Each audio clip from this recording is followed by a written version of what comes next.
Bienvenidos todos a este tiempo de estudio bíblico. Vamos a escuchar la palabra del Señor con mucha atención. Amén.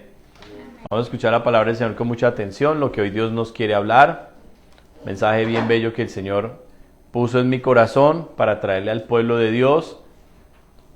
Y como este mensaje viene de Dios, va a quedar grabado en los corazones. Y este mensaje va a traer un despertar en amor por Él. Amén. No es simplemente sentarnos a estudiar la palabra, la letra, no. Es escuchar su voz a través de la palabra que Él nos dejó, que es la Biblia. Entonces vamos a orar todos, vamos a cerrar nuestros ojos y vamos a ponernos en las manos del Señor. Acá también, todos vamos a entrar en la presencia del Señor, pero de verdad. Eterno y glorioso Rey, en el nombre del Señor Jesucristo, queremos, Señor, pedirte que perdones nuestros pecados. Sí, Padre, porque hemos pecado, hemos fallado, te hemos ofendido. Somos débiles, somos carne, Señor. Y estamos en un mundo terrible con un enemigo espantoso. Ayúdanos, Dios. Nosotros no queremos, Señor, ofenderte. Te suplicamos en el nombre de tu Hijo Jesucristo que por su sangre seamos ahora perdonados y limpiados de toda maldad. Y te ruego a ti, amado Espíritu de Dios, háblanos. Háblanos hoy a todos, mi Señor. Y trae avivamiento a las vidas, mi Señor. Trae esta sed y esta hambre de tu palabra a todos. Permite que lo que yo he estado viviendo, Señor, este tiempo contigo, fluya a toda la congregación y a todo aquel que escucha este mensaje, Señor, en diferido.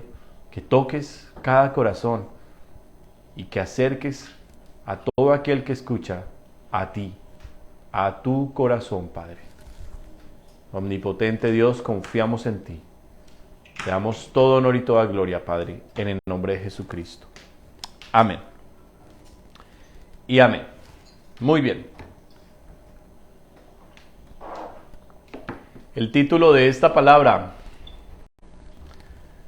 se me fue la presencia del Señor y no sé cómo recuperarla. Se me fue la presencia del Señor y no sé cómo recuperarla. Vamos a abrir las Biblias en el primer libro de Samuel. Y quiero felicitar a los hermanos que han estado leyendo continuamente la palabra. Y quiero felicitar a los que hicieron ese esfuerzo el año pasado y terminaron ya la Biblia completa, que he recibido esas noticias muy satisfactorias para mí. Yo como su pastor me voy a alegrar mucho de verlos acercarse al Señor, de verlos crecer, de verlos seguir perseverando. Amén. Ese es el deseo mío como pastor, verlos crecer en Dios. Con más fe, con más confianza, con más amor por Él. Porque el amor por Dios va a traer todo lo demás en sus vidas. Todo lo demás, como lo vamos a ver hoy aquí en esta palabra. Yo espero poder darle el mensaje completo. Y quiero animarlos a que lean mucho la palabra de Dios. Lo he estado haciendo yo con muchas ganas, con una pasión que yo siempre he amado la Biblia, pero en este tiempo me ha venido una sed de la palabra que pareciera como una obsesión. Cuando no la puedo leer aquí en la Biblia, en el libro como tal, porque estoy durmiendo a los niños o estoy en algo, cojo el celular y me pongo ahí mientras estoy con el niño, voy leyendo y leyendo, como en una cosa, una sed de Dios impresionante. Y yo quiero que eso a ustedes también les llegue, porque, pues hermanos, estoy muy contento. Empecé a leer la Biblia nuevamente este año. La terminé el 31 de diciembre, terminé Apocalipsis 22 y empecé este año, enero 1, Génesis capítulo 1, y a estas alturas, enero, ¿qué estamos? ¿27? 28, 27. Ya voy llegando más o menos a la mitad del primer libro de Samuel. En estos 27 días. Leyendo y leyendo y leyendo y leyendo. Y este ejercicio ha sido maravilloso porque he podido, hay como un sentido muy especial cuando leemos la Biblia de largo. Hay un sentido que vamos absorbiendo mucho de lo que Dios tiene para hablar. Mucho. Entonces este mensaje nace de todo eso y de lo que Dios pone en mi corazón a través de esta escritura para lo que hoy mucha gente está viviendo. Un apagamiento espiritual, un enfriamiento espiritual. Gente que ama genuinamente a Dios, gente que se ha acercado al Señor, que ha creído en Él, pero que ha llegado las distracciones, que ha llegado el trabajo, la familia, que han venido las ocupaciones, el afán de la vida y los ha tomado mal parados en Dios y así medio bajoneaditos se han ido echando más para atrás y para atrás y para atrás y para atrás. Este mensaje es en respuesta a esas personas que a pesar de que hoy puedan estar un poquito más distantes del Señor, el Señor los quiere volver a traer para acá, a acercarlos otra vez a Él. Amén. Este mensaje es para eso. Vamos a ver por qué se apaga una vida y vamos a ver cómo encender otra vez la vida. Se me fue la presencia del Señor y no sé cómo recuperarla. Vamos a leer todo el capítulo 5 de primero de Samuel, primer libro de Samuel. Vamos a leer todo el capítulo y vamos a ver la historia en su contexto, lo que Dios nos quiere hablar hoy. Dice la palabra de Dios: cuando los filisteos capturaron el arca de Dios, la llevaron desde Eben-Ezer a Asdod. Y tomaron los filisteos el arca de Dios y la metieron en la casa de Dagón. Y la pusieron junto a Dagón. Y cuando al siguiente día los de Asdod se levantaron de mañana, Asdod es una ciudad en territorio filisteo. Amén. Asdod es de los filisteos. Dice: y cuando al siguiente día, versículo 3, los de Asdod se levantaron de mañana, he aquí Dagón postrado en tierra delante del arca de Jehová. Ay, Señor. Y tomaron a Dagón y lo volvieron a su lugar. O sea, volvieron a levantar la estatua, la pusieron otra vez parada porque estaba postrada. Ya escucha. Versículo 4. Y volviéndose a levantar de mañana el siguiente día, he aquí que Dagón había caído postrado en tierra delante del arca de Jehová. Y la cabeza de Dagón y las dos palmas de sus manos estaban cortadas sobre el umbral, habiéndole quedado a Dagón el tronco solamente.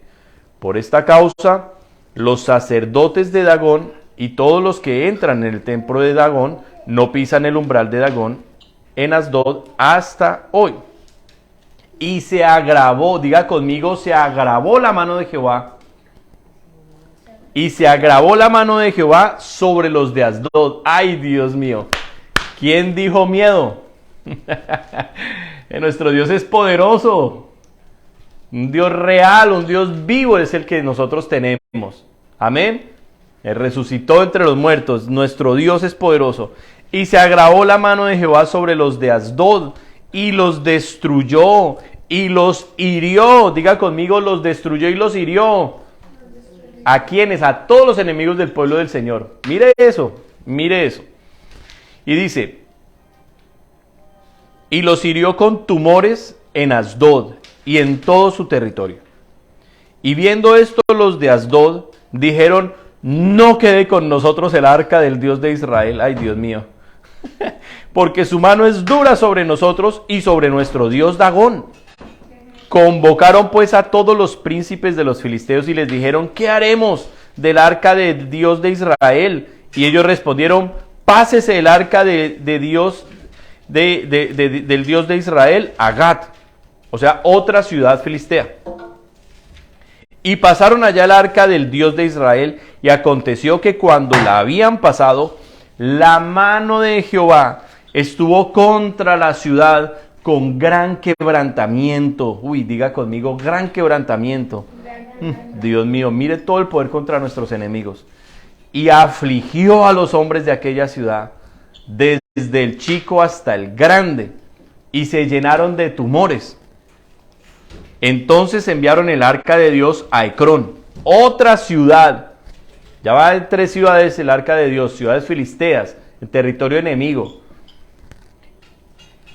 Y cuando el arca de Dios vino a Ecrón, los ecronitas dieron voces, diciendo: han pasado a nosotros el arca del Dios de Israel para matarnos, a nosotros y a nuestro pueblo.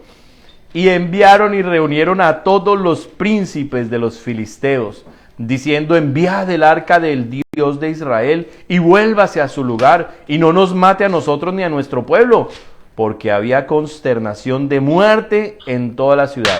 Y la mano de Dios se había agravado allí, y los que no morían eran heridos de tumores, y el clamor de la ciudad subía al cielo. Amén.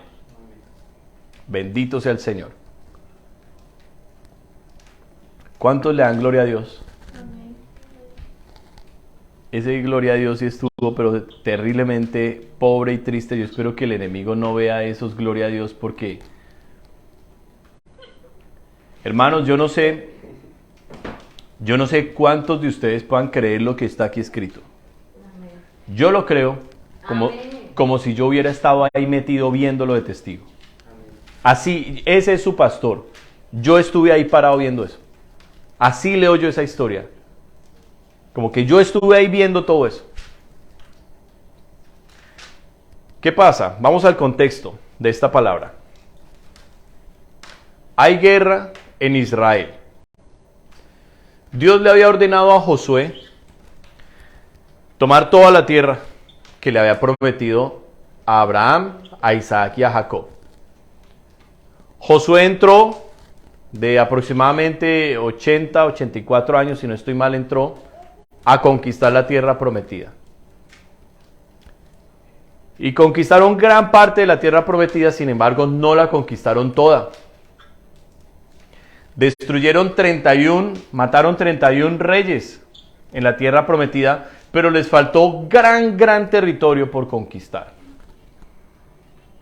Dice la Biblia que a los pueblos que no pudieron matar y conquistar, los pusieron a ser tributarios, a darles impuestos a los de Israel. Sin embargo, Dios les había advertido que los enemigos que no expulsaran les serían de tropezadero. Sus dioses, sus religiones, sus malas costumbres, su idolatría, sus pecados, les iban a ser de tropiezo al pueblo de Dios. La generación de Josué, todos los ancianos, toda esa generación de Josué, hizo lo recto delante del Señor. Murió toda esa generación y se levantó la siguiente generación que no conocía a Dios. Dice la Biblia, termina el libro de Josué, empieza el libro de Jueces, y dice la Biblia que toda esa generación no conocía al Dios de Israel y empezaron a hacer lo malo en contra de Dios.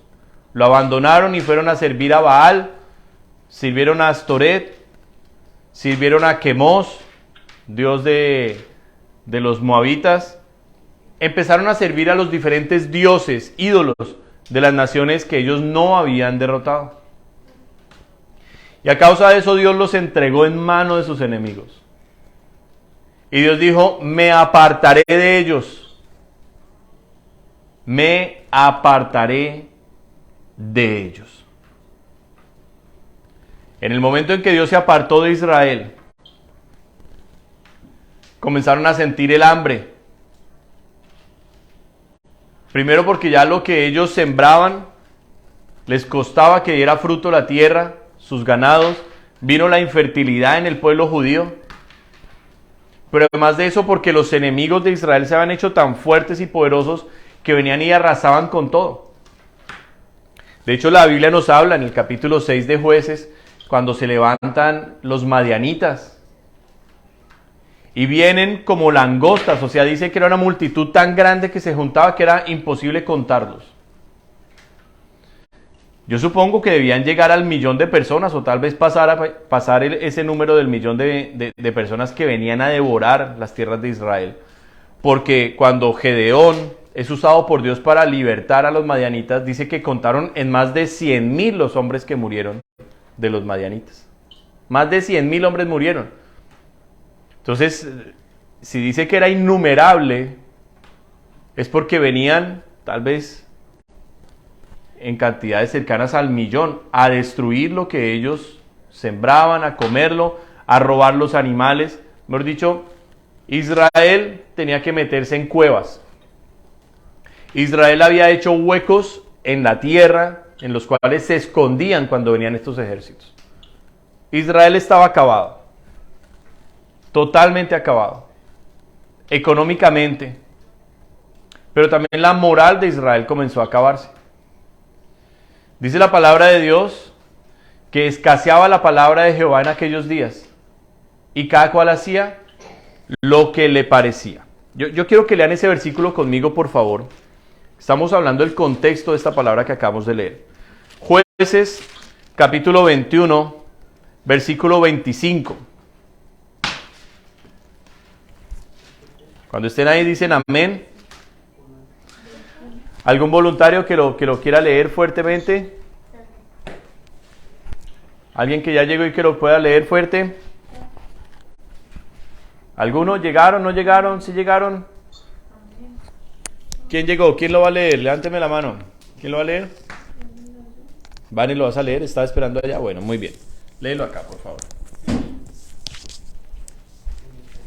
Yo te lo leo. En estos días no había rey en Israel, cada uno hacía lo que bien le parecía. Amén. Cada uno hacía lo que bien le parecía. Pero dice también el primer libro de Samuel, dice la palabra del Señor aquí, creo que es en el capítulo 4, ay Dios mío, ¿dónde está? Porque no lo apunté. En donde dice que no había... sí, capítulo 3, versículo 1. El joven Samuel ministraba a Jehová en presencia de Elí, y la palabra de Jehová escaseaba en aquellos días. No había visión con frecuencia. Muy bien. Contexto histórico, ¿qué está pasando? No hay palabra de Dios. No hay presencia de Dios. Amén. Y como no hay palabra de Dios, como no hay presencia de Dios, no tenían rey, no tenían una cabeza realmente como de liderazgo que los acercara a Dios. La Biblia nos dice que cada cual hacía lo que le parecía. Pero no había palabra de Dios no porque no tuvieran la palabra escrita. Ellos tenían la Biblia escrita. Ellos tenían la ley que Dios le había dado a Josué. Y tenían ya las memorias de Josué como tal, ya las habían escrito. Israel tenía eso, en el tiempo de los jueces tenían la Biblia, que es los 5 libros de Moisés, y el libro de Josué. Tenían todos los mandamientos para hacer lo que a Dios le agradaba. Pero nadie la consultaba. Se fueron olvidando los padres de enseñar a sus hijos acerca del temor a Dios. Se llenaron de prosperidad porque esas tierras eran muy prósperas. Y las primeras generaciones que vivieron en Israel comenzaron a gozar de esa prosperidad. Y la prosperidad los hizo ociosos. Se ocuparon en sus labranzas, en sus cosechas, en sus animales, en sus familias. Y se olvidaron de Dios. Al olvidarse de Dios, empezaron ellos a sentirse atraídos por los dioses de los cananeos. Empezaron a juntarse con ellos, a andar con ellos. Empezaron a participar en sus festividades, en sus celebraciones. Por supuesto, no se guardaba la palabra de Dios, no se guardaba ninguna de las fechas para Dios. Y empezaron a seguir a los dioses de los cananeos. Dioses con D minúscula y dioses que no eran más que estatuas. porque eran estatuas. La cosa se fue poniendo de mal en peor y en peor y en peor y en peor. Fue tanto así, que Dios les levantaba jueces, hombres comunes y corrientes y de cualquier tribu. No era simplemente la tribu de Judá, o de la tribu de Benjamín, o de la tribu de Dan. De casi todas las tribus les levantó Dios jueces. Como Dios diciendo, todo es mi pueblo, puedo levantar de mi pueblo al que yo quiera. Y así era. Hombres comunes y corrientes eran llamados por Dios y usados sobrenaturalmente por Dios. Amén. ¿Hasta ahí vamos bien? Pero Dios seguía en medio de ellos. Dios seguía en medio de ellos. ¿Qué pasa? Que eran libertados y gozaban de una paz temporal. Diga conmigo, paz temporal. Sin embargo, moría el juez y volvían a hacer otra vez lo malo delante de los ojos de Dios. ¿Qué quiere decir esto?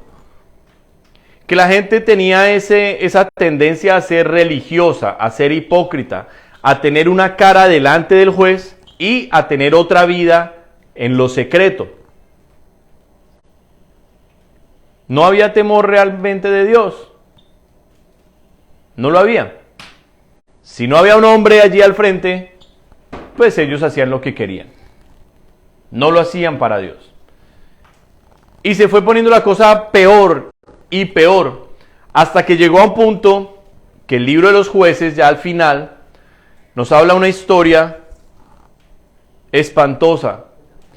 Y es la historia de un hombre llamado Micaía. Y este Micaía tomó del dinero de su mamá,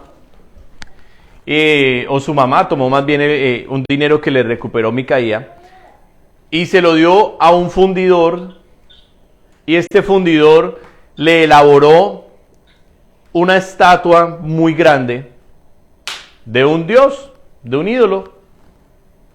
Y entonces Micaía, muy contento con la estatua, cogió y miró entre sus hijos y dijo: este tiene cara de sacerdote, venga para acá. ¡Fum!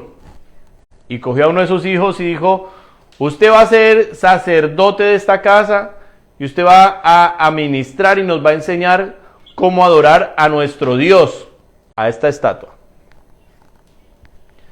La historia parece hasta ahí terrible, ¿verdad? No, eso es apenas el inicio de cómo la gente había perdido la mente, porque la palabra de Dios ya no estaba en sus mentes ni en sus corazones. Ya la palabra de Dios no se escuchaba.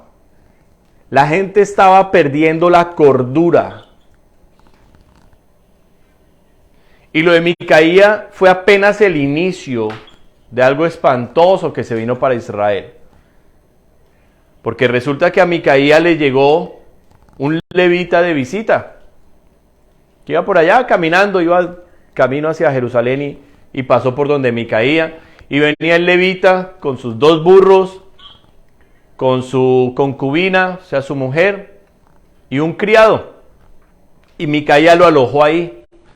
Y le dijo al levita: tú nos vas a hacer por padre y sacerdote, y yo te voy a dar todo, te voy a dar un salario al año, y mejor dicho. Resulta que Micaía estuvo ahí por mucho tiempo. Hasta que vinieron unos hombres del territorio de Dan, que andaban también como errantes porque no tenían territorio, porque no habían conquistado territorio para ellos. Y entonces mandaron unos exploradores, 5 hombres, a explorar las tierras, y encontraron por allá por Efraín unas tierras como buenas, y que el pueblo que estaba en esas tierras no era así como un pueblo importante y eso, ni armado ni nada. Y dijeron: esa va a ser nuestra tierra. Y vinieron y tomaron la tierra a la fuerza. Pero cuando venían en camino hacia esa tierra, pasaron por donde Micaía. y vieron el ídolo que había construido Micaía, y vieron al levita y dijeron: aquí tenemos culto. Este es nuestro Dios, y este va a ser nuestro padre y sacerdote. Y cogieron a Micaía, le arrancaron el ídolo, le quitaron al levita, el levita feliz porque ahora ya de una casa pasaba a toda una congregación, a todo un pueblo. Entonces el levita feliz porque ahora iba a ser el sacerdote de mucha gente, y arrancaron felices. Lo cierto de toda esta historia es que se conquista la tierra, los 600 hombres de Dan la conquistan, matan a los hombres, comienzan allá a edificar. Bueno, el levita un día dice: me levanto y me voy, y arranca su camino. Y en esas que arranca su camino llega de noche a una población, y oh sorpresa, empieza una historia como la de Sodoma y Gomorra con Lot.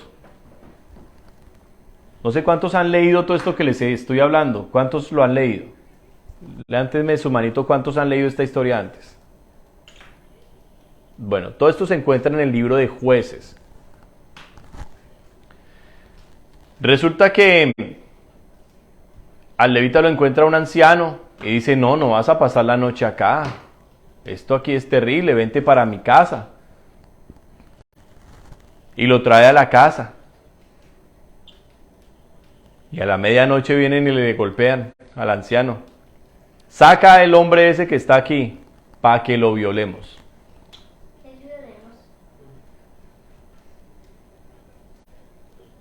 Mejor dicho, lo iban a acabar a ese hombre. Lo querían acabar.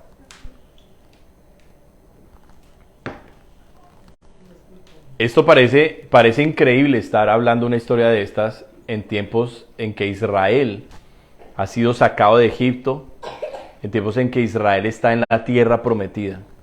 Es increíble hablar una historia de estas en el pueblo judío. Increíble. Pero miren a dónde lleva el dejar la palabra de Dios, el ofender a Dios, el alejarnos de Dios. Miren hasta dónde llega. Lo cierto es que el anciano se angustia y dice: no van a hacer semejante perversión aquí en Israel. ¿Cómo se les ocurre? Es un levita. Ahí está mi hija que no ha conocido varón. Y dicen: que hija ni que nada, venga a ver. Y arrancaron a la concubina del levita. Hicieron con ella lo que quisieron todos esos hombres perversos, malvados. Al amanecer el otro día, se levanta el levita y el anciano a ver qué había pasado con esa pobre mujer, porque dicen: bueno, ahí está botada esa mujer en la puerta de la casa, así tirada. Y el levita le dice: bueno, mija, párese, ya nos toca irnos de acá. La mujer estaba muerta. Le mataron la mujer al levita. Lo cierto es que de todo esto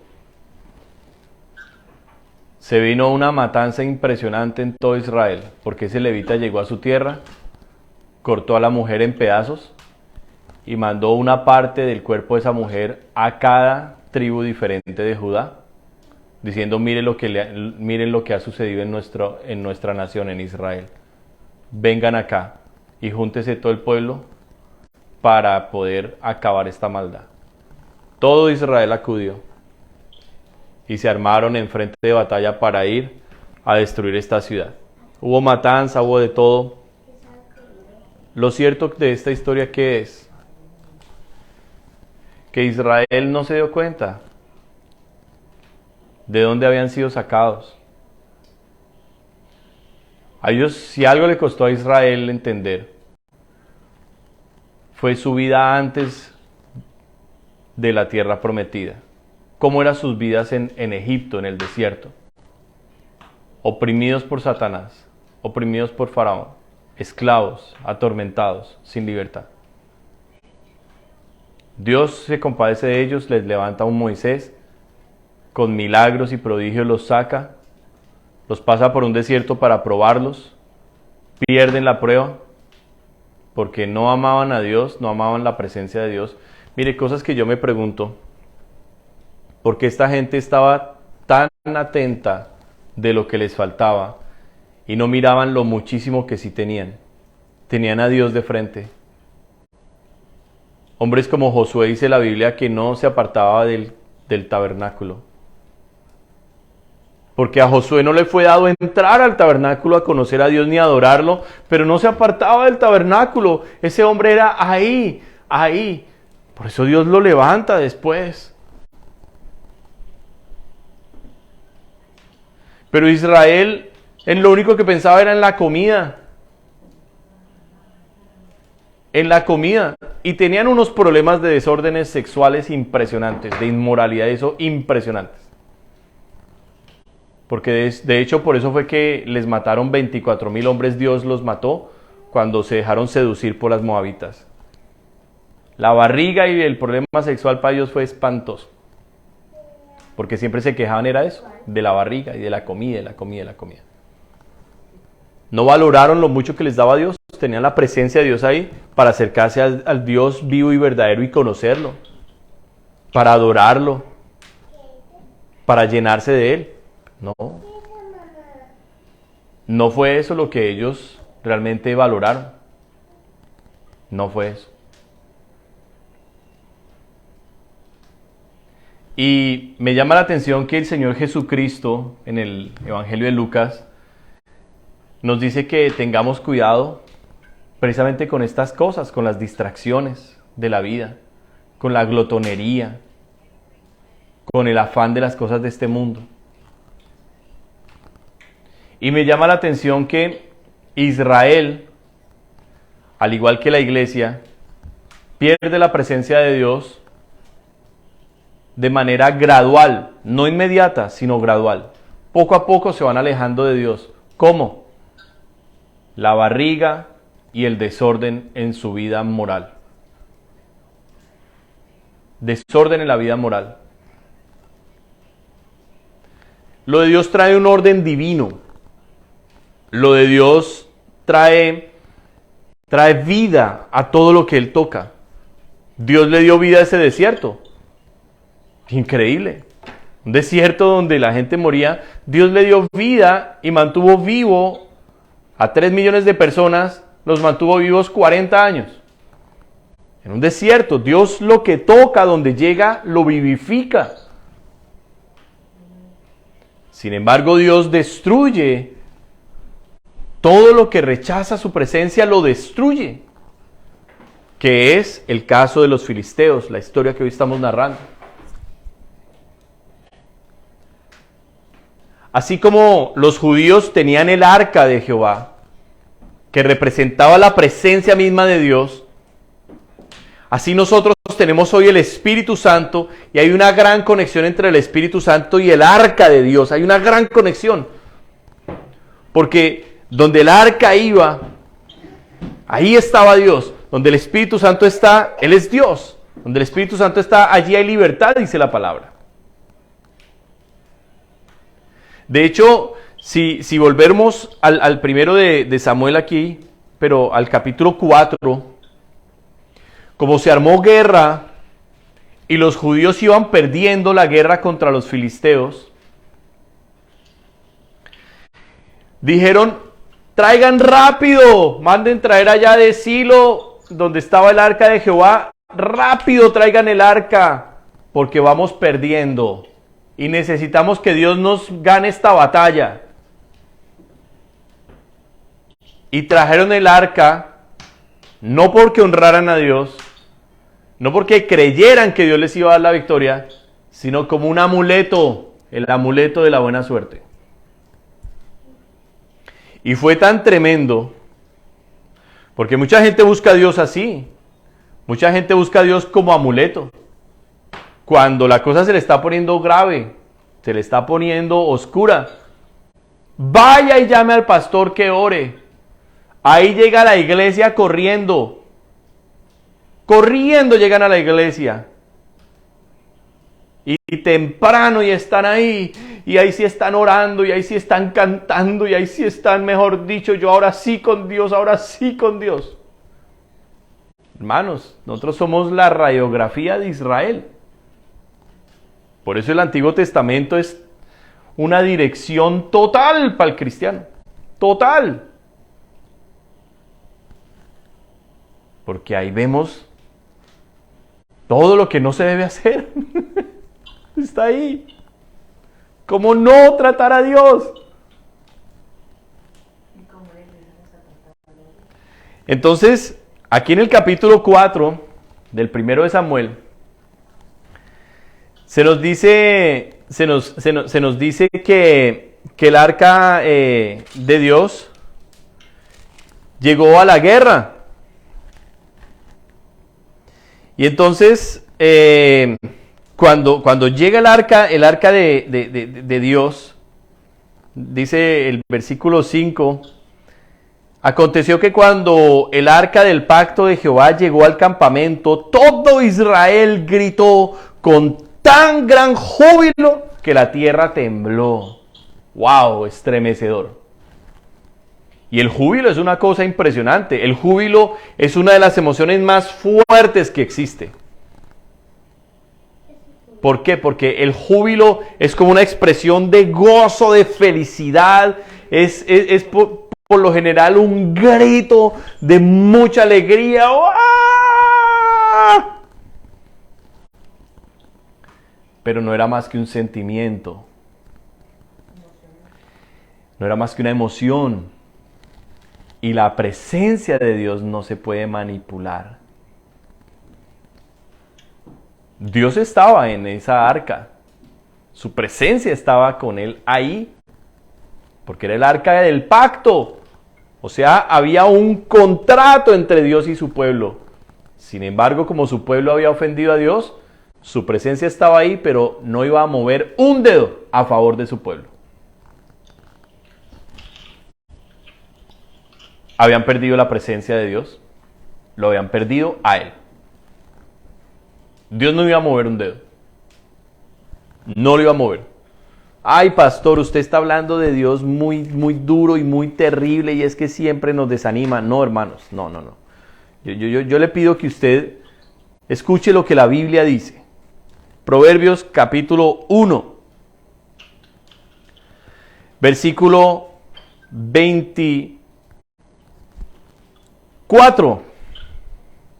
Por cuanto llamé y no quisisteis oír, extendí mi mano y no hubo quien atendiese, sino que desechasteis todo consejo mío y mi reprensión no quisisteis. También yo me reiré en vuestra calamidad y me burlaré cuando os viniere lo que teméis. Cuando viniere como una destrucción lo que teméis y vuestra calamidad llegare como un torbellino, cuando sobre vosotros viniere tribulación y angustia, entonces me llamarán y no responderé.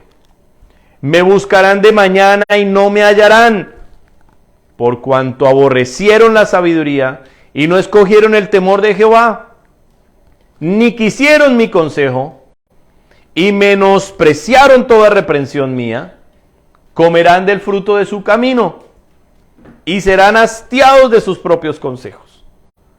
Porque el desvío de los ignorantes los matará, y la prosperidad de los necios los echará a perder. Mas el que me oyere, diga conmigo, mas el que me oyere,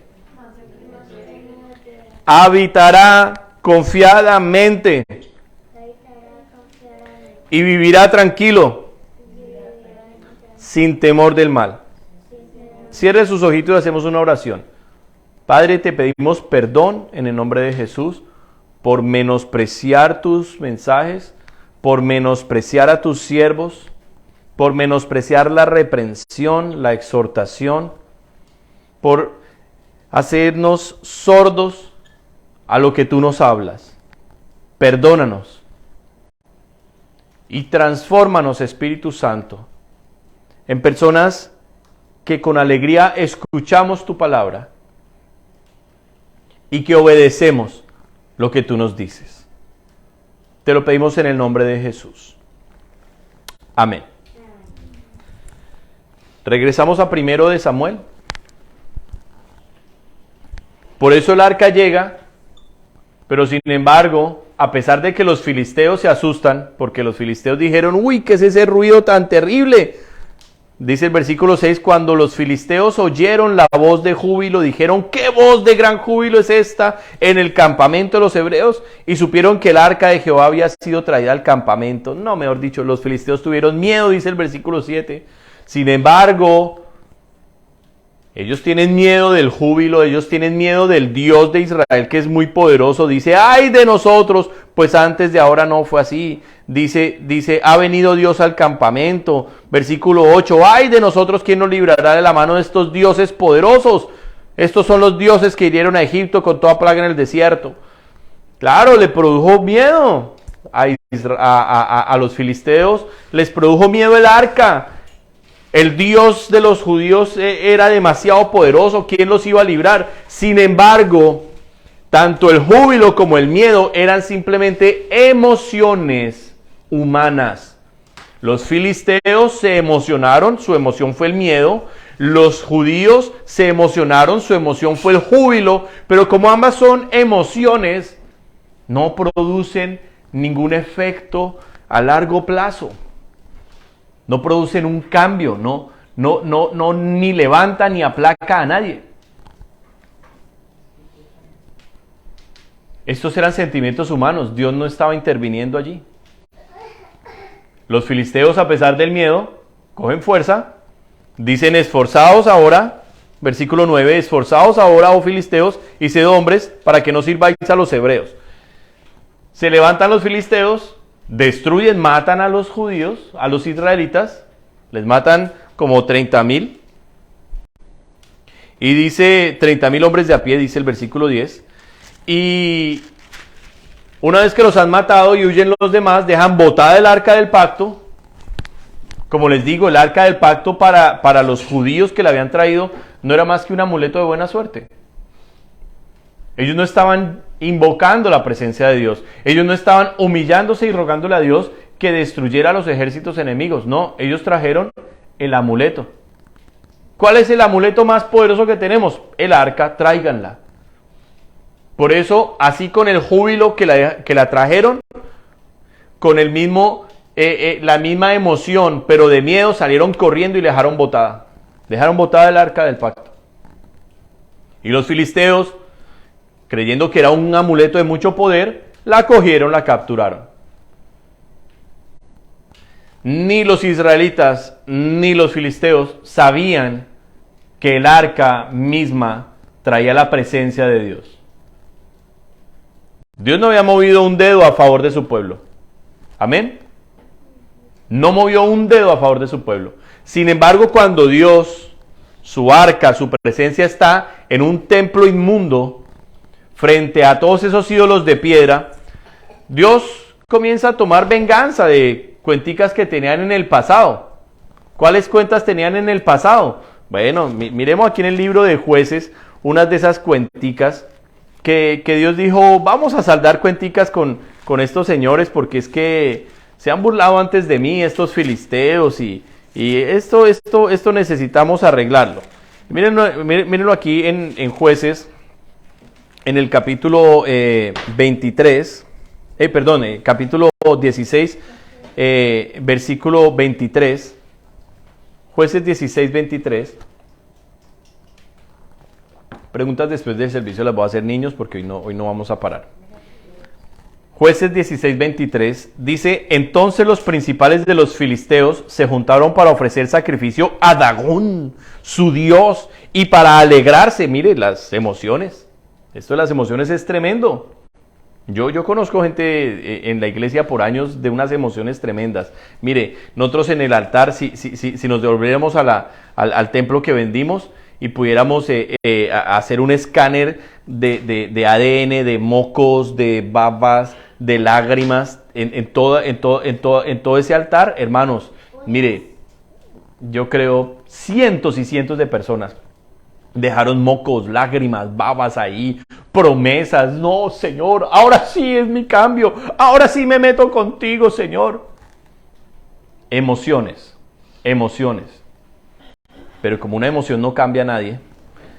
Dice que estos hombres, versículo 23, querían alegrarse en frente a su dios Dagón, Dios con D minúscula, y dijeron: nuestro Dios entregó en nuestras manos a Sansón, nuestro enemigo. Y viéndolo el pueblo, alabaron a su Dios diciendo: nuestro Dios entregó en nuestras manos a nuestro enemigo y al destruidor de nuestra tierra, el cual había dado muerte a muchos de nosotros. Y aconteció que cuando sintieron alegría en su corazón, dijeron: llamad a Sansón para que nos divierta. Oigas, este es el mismo Sansón sobre el cual venía el Espíritu de Dios. Dice que venía el Espíritu de Jehová y hacía unas proezas y unas cosas tremendas. Bueno, el mismo Sansón. Dice, y dijeron, versículo 25, dijeron: llamad a Sansón para que nos divierta. Y llamaron a Sansón de la cárcel. ¿Dónde lo mete a uno el enemigo? Pregunta. ¿Dónde lo mete a uno el enemigo? En la paz y en la libertad, ¿verdad? No. En la armonía y en el orden perfecto en su vida. En el gozo y en la satisfacción. No, no. El que se aparte de la presencia de Dios, el enemigo lo está esperando para comérselo vivo, para meterlo en una cárcel.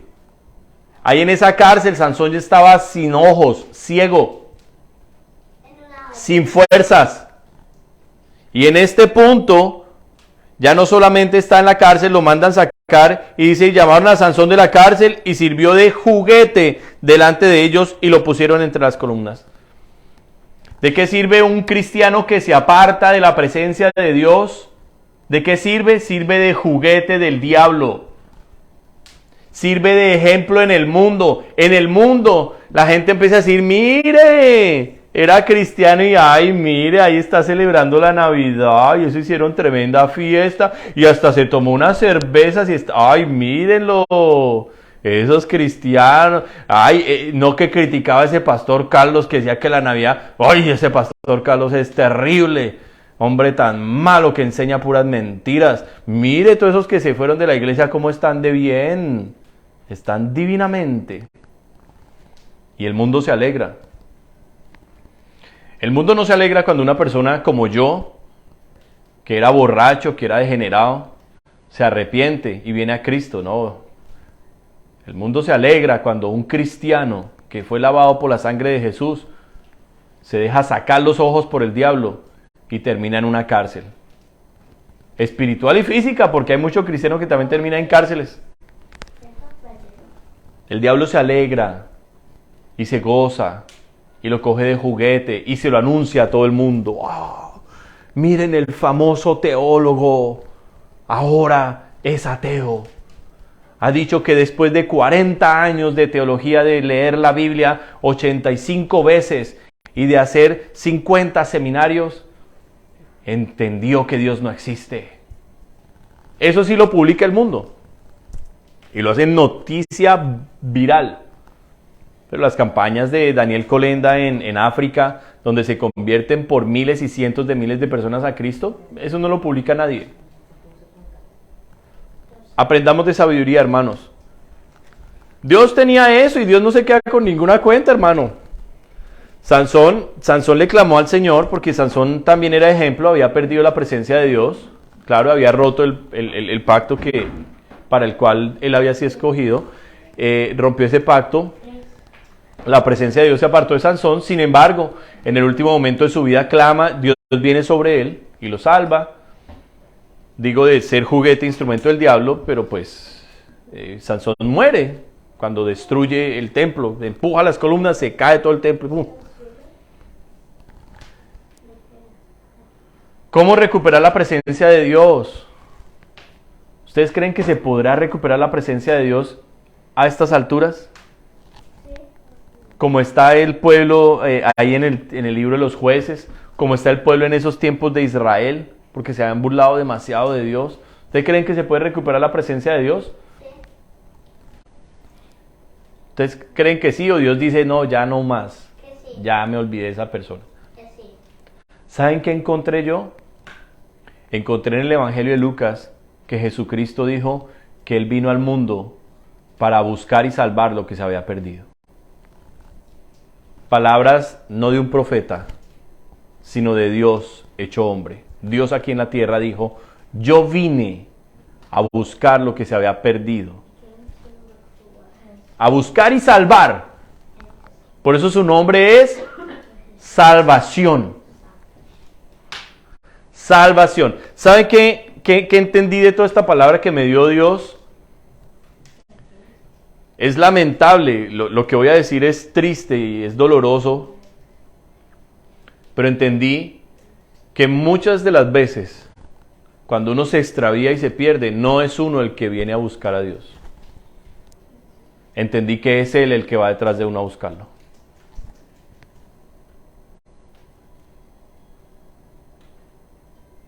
Es una verdad, hermanos, si está en la palabra. Dios generó todo un escenario de redención en Israel impresionante, hermanos. Uy, impresionante, impresionante. Hay un librito pequeñitico metido entre esta historia de todo lo de Moisés, Josué, jueces, que viene de caída de Israel, y hay un libro metido ahí chiquitico entre jueces y primero de Samuel, que también nos habla de la caída de Israel, y ese libro se llama Ruth. Y en Ruth, ¿sabe qué encontramos? El Dios de Israel que restaura, que rescata. Encontramos al Redentor, a Cristo, a Cristo, a Cristo, en la persona de Booz, quien redimió a Noemí su parienta y a Ruth la moabita. Hermanos, el corazón de nuestro Padre es demasiado gigante, demasiado bueno. Y la paciencia que tiene Dios yo no la tengo. Yo no creo que yo tenga un 1% de la paciencia que tiene Dios. No lo creo. La capacidad de perdón de Dios, su misericordia, es impresionante. Es impresionante. Conocí el caso, y yo pues obviamente lo conocí a él, de un satanista que había vendido su alma al diablo. Había hecho el pacto de los 27 años. A los 27 años él debía morir. A los 26 años él se asusta y llega corriendo a Oraves a pedir ayuda porque le quedaba un año para morir. Le había vendido su alma al diablo y le faltaba un año. En Oraves se oró por él, se discipuló, este hombre fue bautizado. Creo que en algunas ocasiones el pastor Antonio ha hablado del bautismo de este hombre. Cuando él se va a bautizar viene una fuerza espiritual sobre él impresionante, una opresión, unos demonios terribles vienen sobre él y el man está así como transformándose en pleno bautismo, está así transformándose. Y de hecho yo no sé si es que todos los satánicos el diablo les da esa voz o qué, pero él hablaba así todo, una voz así toda profunda. Y está toda esa fuerza terrible, el hombre así como para ya desbaratarse. Y una hermana de esas llenas de amor en la iglesia, de esas hermanas así, toda especial, dijo, ay, pobrecito, yo creo que es que él está como asustado por el bautismo. Lo que él necesita es amor. Y se va la mujer, está llena y cargada de amor a abrazarlo, y lo va a abrazar y el demonio que tenía la sacó volando. ¡Bum! Salió esa vieja por allá botada, pero así a volar. ¿Y quién dijo miedo? Porque si hay algo que le gusta al cristiano es el miedo. Todos son valientes y todos están así serios y bostezando y todo, pero que se manifieste un demonio. ¡Ay, hermano! Que se manifieste un demonio en la iglesia y si todos... Ahí siempre, Ave María, ay, no, eso era antes, ¿sí? Ay, ¿qué dijo el pastor? Que cierren los ojos, ¿sí? ¿Quién dijo miedo entre toda esa gente? Claro, ¿y qué hacemos? Llamen al pastor Antonio. Y claro, llegaron corriendo donde el pastor Toñito.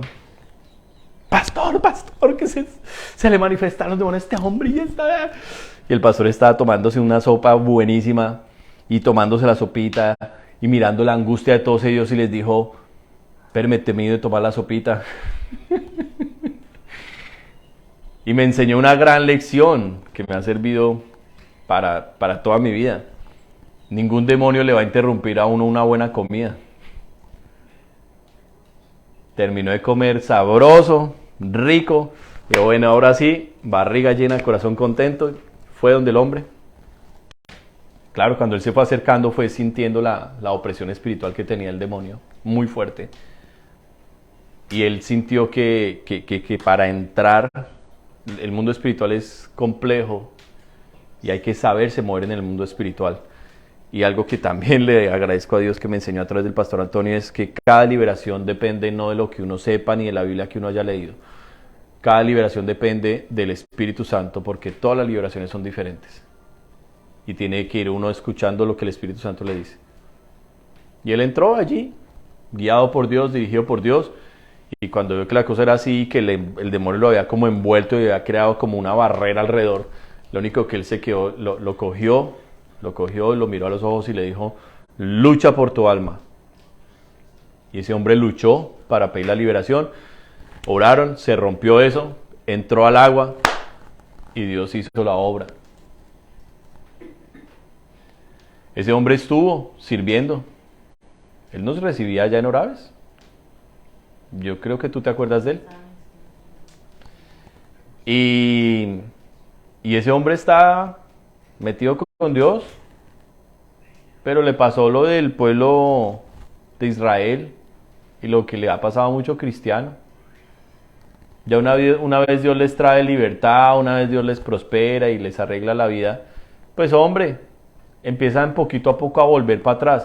Yo sé que el hombre comenzó a fumar otra vez. Yo sé.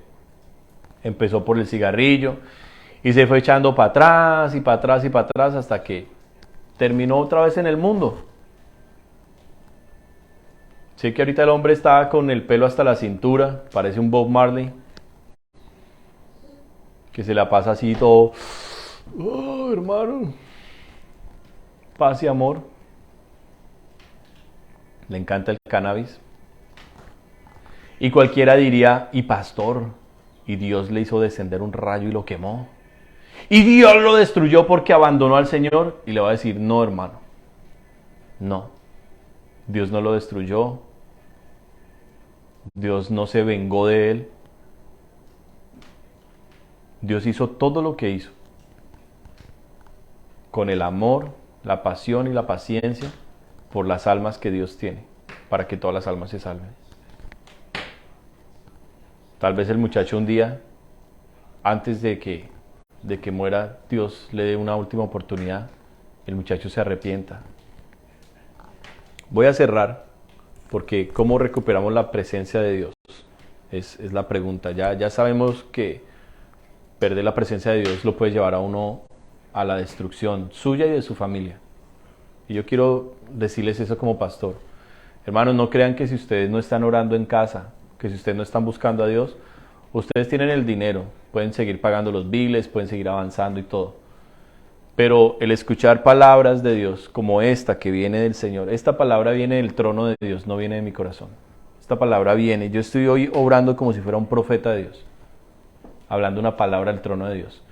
Pero la gente que escucha y menosprecia este tipo de mensajes, entristece el corazón de Dios. Lo entristece. Y Dios se queda quieto. Y saben una cosa, en casa siempre hay batallas. En casa siempre hay roces y cosas porque somos humanos. Y cuando Dios no está en medio de esos roces, no hay perdón. No hay perdón, mi amor, te grité, te subí la voz, perdóname. No hay me equivoqué, hoy hice mal. Voy a reconquistarla. Estoy tratándola muy duro o estoy siendo muy fuerte con los niños. No hay convicción de pecado. Sin la presencia de Dios no nos convencemos de que estamos haciendo las cosas mal. Al contrario, nuestro corazón se endurece y nos ponemos más orgullosos y más soberbios. Y sabemos que hicimos mal, pero ya no vamos a agachar la cabeza. Por eso Dios todo el tiempo le dijo a Israel, son pueblo de dura cerviz. La cerviz es esta es la cerviz. ¿Y por qué eso es dura la cerviz? Porque no se agacha la cabeza, siempre está así el orgullo. Y la persona puede estar en el estado que esté, pero no agacha la cabeza, no pide ayuda, no reconoce sus faltas, no pide perdón. Sin la presencia de Dios pasa eso en casa. Y se comienza a vivir una vida de hipocresía, a vivir un infierno en el hogar. Y países como este nos da dinero, hermanos, por montones. ¿Uno puede hacer plata aquí en Canadá? Claro que puede hacer plata. Trabajar como un loco. Trabajar como un loco. De sol a sol. Y esa plata, hermanos, la verdad, la mayoría de esa plata se va en sacos rotos. No queda nada de esa plata. La gran mayoría de toda esa plata termina desperdiciada. Y la vida espantosa, matrimonio destruido, hijos destruidos, esperando a crecer para irse de la casa. No hay paz en el hogar, no hay nada de lo que Dios nos da en abundancia. Justicia, paz y gozo. Ese es el reino de Dios, esa es la presencia del Espíritu Santo. En una vida y en un hogar. Justicia, paz y gozo. El saberse perdonado, el tener la capacidad de perdonar, de olvidar, de no tener resentimientos, de hablar con amor. Son cosas que únicamente Dios da. Pero cuando ya Dios no está, la persona vuelve a todo su estado anterior. Y eso le pasó a Israel. Hubo algo en lo que me llamó la atención y muchas cosas que yo no entendía, Dios en su tiempo se las va ahora revelando a uno. Regresemos al libro de Jueces para terminar esta historia.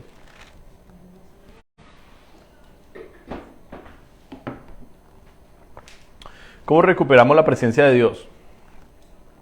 Bueno, aquí en el libro de Jueces, en el capítulo 20, se nos habla de la guerra que se había armado. ¿Se acuerdan? Que vinieron a vengar, como hicieron de mal allá en Israel a la concubina de este levita, a la mujer del pobre levita y todo, y vinieron a vengar toda esa maldad. ¿Se acuerdan de eso? Entonces se armó la guerra. Y los de Benjamín, como no estaba la presencia de Dios, la tribu entera, porque fue una ciudad nomás de Benjamín la que hizo esto, los de Benjamín cuando escucharon esto han podido decir, no, es que esta gente como nos hizo esto y nos hizo avergonzar a toda la tribu, no, vamos a castigar a esos malvados. No, los de Benjamín al contrario, el orgullo. Sin Dios, ¿qué hay? Pecho inflado. A mí que me van a venir a corregir y a exhortar. Pecho inflado. Los de Benjamín se inflaron el pecho. Y vinieron los de Israel. Ay, Dios mío, ¿cuántos vinieron? 400,000. 400,000 hombres con espadas vinieron. Y allá solo había como creo que 70,000 había más o menos. Lo cierto es que vinieron todos ellos a guerra. Y se levantaron. Y entonces ya para ese tiempo Israel se había sacudido. Y a pesar de que se habían perdido muchos de los principios de Dios y que todo esto se había como que apagado tanto lo de Dios, todavía ellos consultaban a Dios en algunas cosas. Y esto trajo como un despertar también en ellos. Ellos dijeron, no, esto es terrible lo que ha pasado, es abominable ante nuestro Dios. Bueno, vamos a consultar a Dios a ver quién va a subir contra ellos. Y consultan a Dios. Y Dios dice, ok, que salgan primero los de Judá. Entonces salieron los hombres de Judá, se enfrentaron a los hombres de Benjamín. Mira mi corazón, mira. Entonces se enfrentaron los de Judá a los de Benjamín. Y los de Benjamín que habían sacado pecho y todo eso, le ganaron a los de Judá. Hermano, cuando uno está mal, cuando uno se aparta de Dios, uno coge fuercita sin Dios. Digo fuercita para hacer lo malo. El carácter de uno se vuelve a endurecer. Y eso no es que ya en la primera lucha, en la primera batalla ya gané y otra vez estoy metido con Dios. No. Cuesta, porque ya la carne está fuerte otra vez. Ya tal vez el pecado se volvió a meter, ya. hay que perseverar. Israel, me gusta eso. Israel había venido todos juntos por un principio correcto y era quitar esta maldad de su tierra que le había desagradado tanto a Dios. Se acercaron a Dios para que diera las indicaciones de la batalla y no se desanimaron por la primera derrota. ¿Cuántos dicen amén? Trataron de recuperar el terreno, no pudieron en la primera, pero no se desinflaron. No se desinflaron. Dice el versículo 24, por lo cual se acercaron los hijos de Israel contra los hijos de Benjamín el segundo día. Y aquel segundo día, bueno, en el versículo 23, los hijos de Israel subieron y lloraron delante de Jehová hasta la noche. Y consultaron a Jehová diciendo, volveremos a pelear con los hijos de Benjamín nuestros hermanos. Y Jehová les respondió, subid contra ellos. Y se acercaron ellos y entonces hicieron la batalla, pero volvieron a perder. Primer intento, no pudieron. Segundo intento, no pudieron. No se dieron por vencidos. No se dieron por vencidos, dice el versículo 26. Entonces subieron todos los hijos de Israel y todo el pueblo y vinieron a la casa de Dios. Estamos regresando ¿a dónde? Al orden de Dios. ¿Dónde quería Dios al pueblo reunido? En su casa. Dios tiene orden. Hasta para buscarlo Dios tiene un orden. Regresaron a la casa. ¿Cómo regresaron? ¿Orgullosos? Porque los han derrotado ya 2 veces. ¿Cómo regresaron? Dice, y lloraron. O sea, ya venían humildes, bajitos, entendiendo que les habían ganado terreno, entendiendo que sí necesitaban a Dios. Y dice, y se sentaron allí, mire, lea, en presencia de Jehová.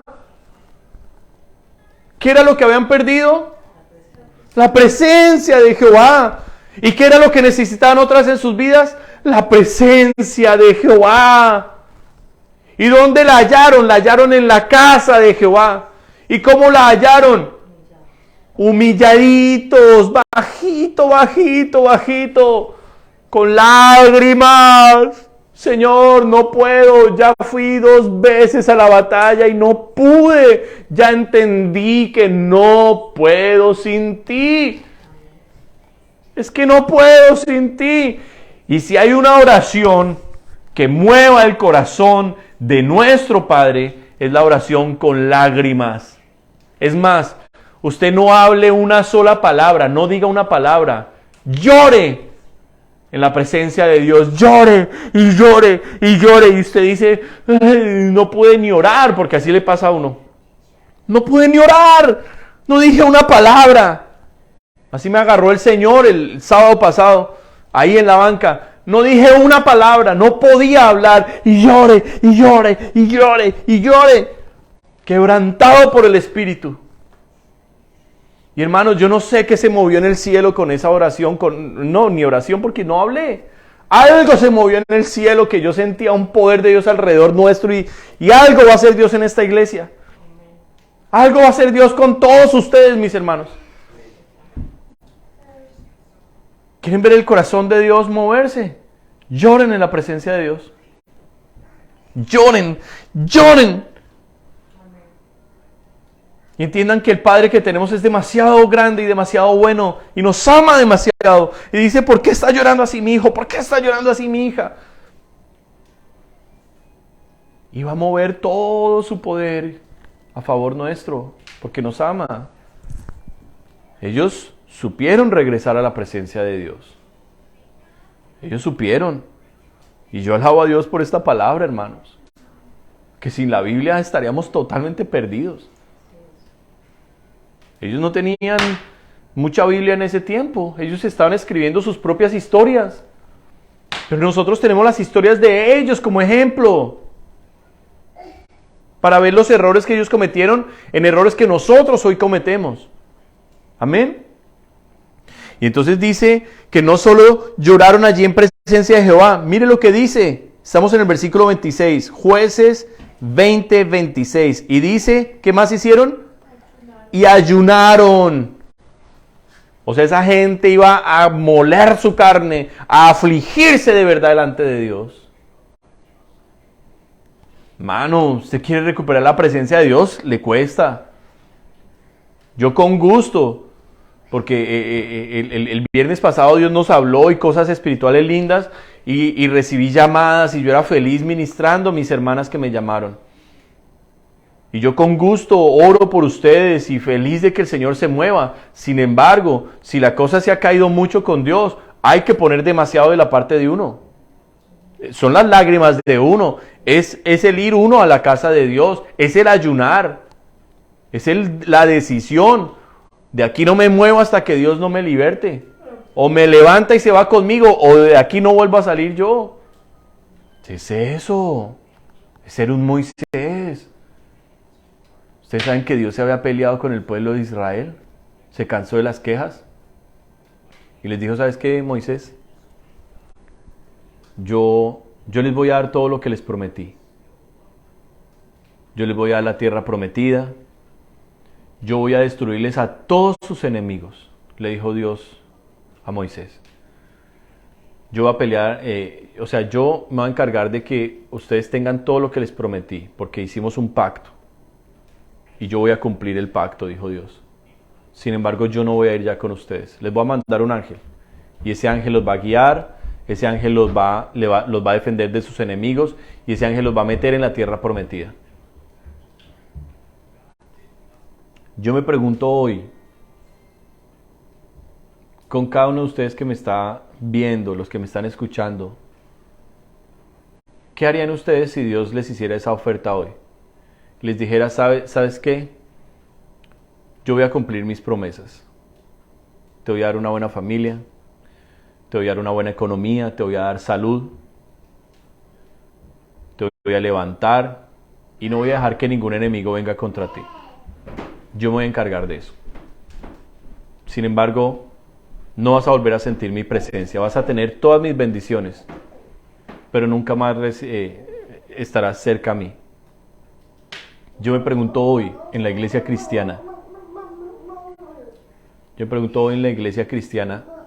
¿cuántos le dirían a Dios, amén, Señor? Eso es lo que yo quiero. Dame todo lo que quiero, todo lo que sueño y anhelo, así ya no camines más conmigo. Sin embargo, hermanos, las bendiciones de Dios sin Dios para mí son maldiciones. No sé cuántos puedan decir amén conmigo. Las bendiciones de Dios sin Dios son una maldición para mí. Yo no quiero eso. Esta gente supo entrar al corazón de Dios, supo entrar allí.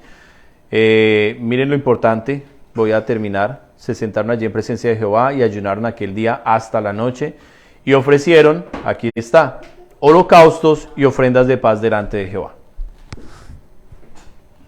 Y dice, y los hijos de Israel preguntaron a Jehová, pues el arca del pacto de Dios estaba allí en aquellos días. Y dice, consultaron a Dios. Y versículo 28 al final dice, y Jehová dijo, subid, porque mañana yo os los entregaré. ¿Dios les había ordenado la batalla antes? Sí. ¿Dios les había respondido antes? Sí. Pero Dios había hecho una función de sí y no, les decía Dios. Sin embargo, Dios no movía un dedo a favor de ellos, hasta que ellos no se humillaron en la presencia de Dios. ¿Sabe qué representa los holocaustos y las ofrendas de paz delante de Jehová? Significa entrar en el pacto de Dios. Para nosotros, la sangre de Jesús. Decirle, ¿sabes qué, Señor? Yo de aquí no salgo hasta que yo sepa que tú me lavaste con la sangre de mi Señor. Hasta que no sepa que perdonaste mi pecado y sienta ese perdón y ese descanso, de aquí no me muevo. Y propongo ayuno, y me meto en oración, y me encierro con Dios. hasta que yo sienta que eso vino sobre mí. Y que su sangre me lavó y me limpió. Porque una vez la sangre de Jesús me ha lavado y me ha limpiado, viene el Espíritu de Dios. Viene el Espíritu de Dios otra vez. Y me dice, ya estás limpio, ya puedo caminar contigo nuevamente.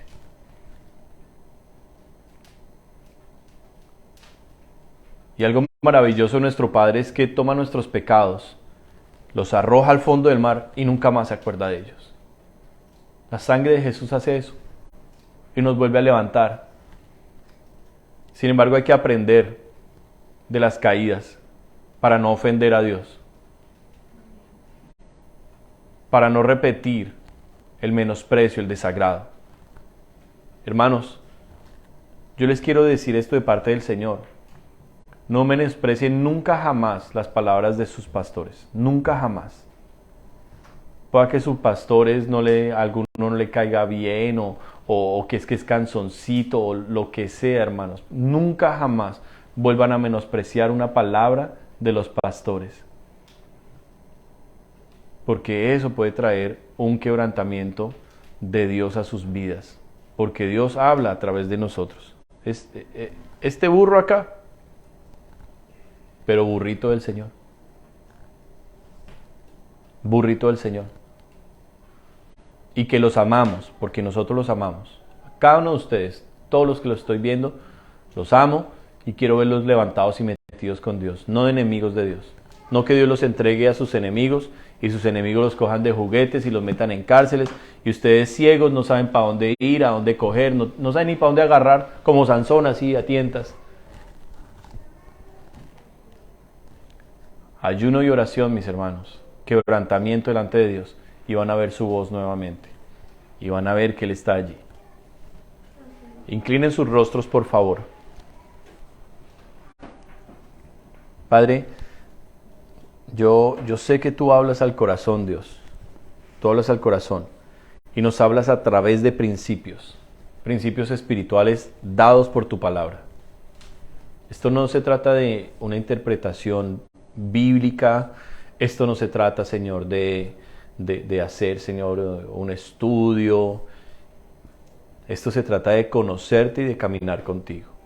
Padre, yo creo que no hay seminario que le enseñe a uno estas cosas. Yo creo eso. Yo creo que esto es algo únicamente de humildad en el corazón y de querer realmente conocerte y de seguir contigo, Dios. Yo me humillo, Señor, en lo que hoy yo te haya ofendido y que por eso tu presencia sea apartada de mi vida en algún momento. Yo te pido perdón. Pero yo no quiero nunca jamás que te apartes de mí. Nunca. Nunca, Señor. No es el ministerio, no es la familia. Es mi corazón, Señor. Mi corazón sin ti, Señor, se enfría y se muere. ¿Y de qué sirvo yo muerto, Señor? De nada. Te necesito a ti, te anhelo. Eres mi deseo, mi Señor. Me llamó la atención cómo el arca de los filisteos, o tu arca que los filisteos habían capturado, la tuvieron que regresar prontamente a Israel, Señor. El arca sola regresó, Señor. Tú siempre estás enviando mensajes y haciendo de todo para que regresemos a ti. Siempre tu presencia, Señor, está buscándonos. Siempre, amado Espíritu Santo. Y en esa arca, Señor, cómo me gustaría seguir predicando y seguir hablando todos estos principios tan bellos. Esa arca, Señor, puede ser nuestro corazón. Porque ¿qué había dentro del arca? La vara de Aarón que reverdeció. Eso habla de tu poder de restauración, de dar vida a lo que había muerto, de dar vida a lo que estaba seco. En esa arca estaba, Señor, también las tablas de la ley, en donde estaban tus mandamientos. ¿Qué hay en nuestro corazón? Tu Espíritu trae los mandamientos. Tu Espíritu es el que nos ordena y nos dice, haz esto, no hagas esto, otro. ¿Qué más había en esa arca? El maná, Señor, que tú habías dado. ¿Y cuál es ese maná? Es la palabra viva, es Cristo mismo, tu pan que descendió del cielo. Ese es el verdadero maná. ¿Y qué está en nuestros corazones? Jesús, su sacrificio, su vida perfecta, el gozo que tenemos, Señor, la esperanza de verte un día cara a cara en tu trono. Todo eso está en nuestro corazón, que es el arca. Pero esa arca es tu presencia misma, tú mismo, Espíritu de Dios. Y cuando tú no estás, no están los mandamientos, no está la restauración ni la vida, no está Cristo allí. Solo queda la religión, la destrucción, la muerte. No, mi Señor. Yo te ruego en este tiempo, aprovecho que estoy con todos ellos acá, Señor, de frente. Yo te ruego, Señor, que estas palabras, Espíritu Santo, en sus corazones no los dejen tranquilos. Que los pongan a pensar y a pensar y a pensar y a pensar, Señor. Recuérdales esta palabra esta noche al acostarse. Recuérdales esta palabra, Señor, mañana al levantarse. Y que antes de salir corriendo a sus ocupaciones, a sus compromisos, a sus afanes, que uno es el que se inventa los afanes no están ahí, es uno el que se los inventa. Antes de todo eso, que esta palabra, Señor, tú se las hables nuevamente y les recuerdes que les estás esperando, Señor, para encerrarse a solas contigo, que es lo único que necesitamos. Vuelvo y lo digo, Señor, y se ha convertido en mi oración diaria. Hay una necesidad urgente de tu Espíritu Santo en este lugar, sobre todos nosotros. Ayúdanos, Señor. Te amo. Y bueno, ato todo espíritu de retaliación y de venganza que salga contra todos los que escucharon este mensaje. Ato toda fuerza del diablo, toda furia de las tinieblas, la envío al abismo. Y te pido, Señor, que sean tus ángeles, Dios. Todo eso que sentí, Señor, y que he estado sintiendo, que sea tu reino, Señor, el que esté alrededor nuestro, levantándonos en tu fuego real, en tu presencia, en una vida de frutos. En el nombre de Jesucristo. Te amamos mucho, Señor. Amén y amén. Amada iglesia, les amamos. Yo espero que mañana otra vez vuelvan a inundar ese teléfono del pastor de llamadas. Pastor, ore por mí. Pastor, yo quiero hablarle. Mire, eso me pone pero feliz. Yo feliz que me llamen a eso porque ese es mi trabajo. Esto estar ocupado en las cosas que Dios me dio para hacerle. Amén. Me alegra verlos contentos, sonriendo. Feliz noche a todos. Feliz noche a todos. Dios les bendiga a todos. Saludes, pastor, saludes. Amén, amén.